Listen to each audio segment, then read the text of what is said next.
Assalamualaikum warahmatullahi wabarakatuh. Izin Pak, izin memperkenalkan diri. Nama Taruni Muda Kistia Sukma Nazira Dahlin, kelas MTJ 1.2, notar 2302103, nomor urut absen 18. Izin Pak, izin mempresentasikan materi tentang pemindahan daya pada mata kuliah karakteristik kendaraan bermotor. Materi yang akan saya sampaikan ada kopling, transmisi manual, transmisi otomatis, propeller shaft, diferensial, dan poros penggerak. Yang pertama adalah pengertian pemindah daya. Pemindahan daya atau drivetrain adalah sejumlah mekanisme yang memindahkan tenaga yang dihasilkan oleh mesin untuk menggerakkan roda-roda kendaraan. Pemindah daya umumnya terbagi menjadi dua jenis, mesin depan penggerak belakang atau front engine rear drive yang disingkat FR, dan jenis mesin depan penggerak depan atau front engine front drive atau FF. Selain itu, ada jenis mesin tengah penggerak belakang atau midship engine rear drive disingkat MR, dan jenis penggerak 4 roda 4-wheel drive. Jenis ini dibagi menjadi jenis part-time 4-wheel drive dan jenis full-time 4-wheel drive. Dan yang pertama ada kopling. Kopling atau clutch terletak di antara mesin dan transmisi. Fungsinya adalah untuk menghubungkan dan melepaskan tenaga dari mesin ke transmisi melalui kerja pedal selama perkaitan gear. Selanjutnya, kopling dapat memindahkan tenaga secara perlahan-lahan dari mesin ke roda-roda penggerak agar gerak mula kendaraan dapat berlangsung dengan lembut dan perpindahan jet transmisi dapat lembut sesuai dengan kondisi jalannya kendaraan. Persyaratan kopling ada 3. Yang pertama, harus dapat menghubungkan transmisi dengan mesin secara lembut. Yang kedua, pada saat menghubungkan ke transmisi harus dapat memindahkan tenaga tanpa terjadi slip. Dan yang ketiga, harus dapat membebaskan hubungan dari transmisi dengan sempurna dan cepat. Lalu selanjutnya ada rangkaian kopling. Rangkaian koplingnya dapat dilihat di gambar. Yang kedua ada transmisi manual. Transmisi digunakan untuk mengelola perubahan torsi dengan cara mengubah kombinasi gigi atau perbandingan gigi sehingga mengubah tenaga dari mesin menjadi torsi yang sesuai dengan kondisi perjalanan kendaraan. Kemudian transmisi mentransfer torsi tersebut ke roda-roda.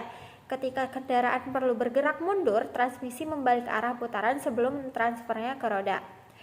Untuk lebih jelasnya ada tabel kombinasi roda gigi dengan variabel A sebagai roda gigi penggerak dan variabel B sebagai roda gigi yang digerakkan.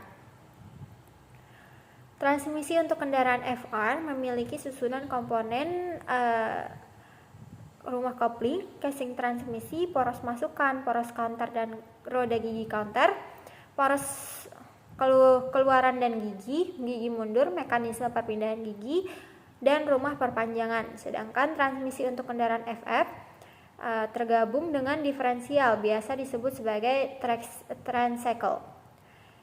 Memiliki komponen utama casing tricycle, casing transmisi, poros masukan dan gigi, poros keluaran dan gigi, penutup casing transmisi, mekanisme perpindahan gigi, dan perakitan diferensial.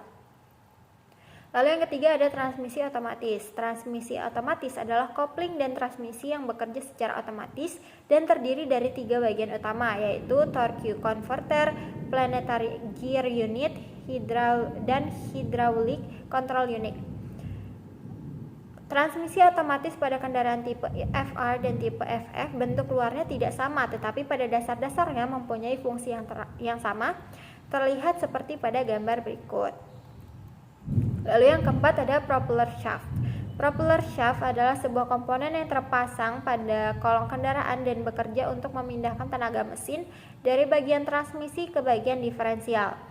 Propeller shaft pada umumnya dibuat dari tabung pipa baja yang memiliki ketahanan terhadap gaya puntiran atau bengkok. Propeller shaft dibuat sedemikian rupa agar dapat memindahkan tenaga dari transmisi ke diferensial dengan lembut tanpa dipengaruhi akibat adanya perubahan. Lalu yang kelima ada diferensial. Diferensial merupakan komponen yang terletak pada bagian bawah mobil baik di roda depan maupun roda belakang. Fungsi utama dari diferensial yaitu membagi putaran yang berasal dari transmisi ke roda kiri dan kanan yang disesuaikan dengan kondisi kendaraan. Komponen otomotif yang dikenal pada diferensial terdiri dari 2 bagian, yaitu final gear dan differential gear, dan mempunyai fungsi sebagai berikut. Final reduction, putaran poros engkol setelah dirubah oleh transmisi selanjutnya diperkecil oleh final gear untuk memperoleh momen yang besar. Dan differentiation gear, diferensial depan dan belakang susunan roda gigi diferensial dibuat untuk menghasilkan kecepatan putaran roda sebelah dalam berbeda dengan kecepatan putaran roda sebelah luar pada saat kendaraan berganti arah. Lalu yang terakhir ada poros penggerak. Poros penggerak atau drive shaft adalah komponen utama dalam sistem transmisi kendaraan bermotor yang bertanggung jawab untuk mentransfer tenaga dari transmisi atau transfer case ke diferensial atau roda penggerak. Poros penggerak berfungsi menggerakkan roda-roda kendaraan yang menggunakan sistem suspensi independen. Sekian presentasi dari saya. Terima kasih. Wassalamualaikum warahmatullahi wabarakatuh.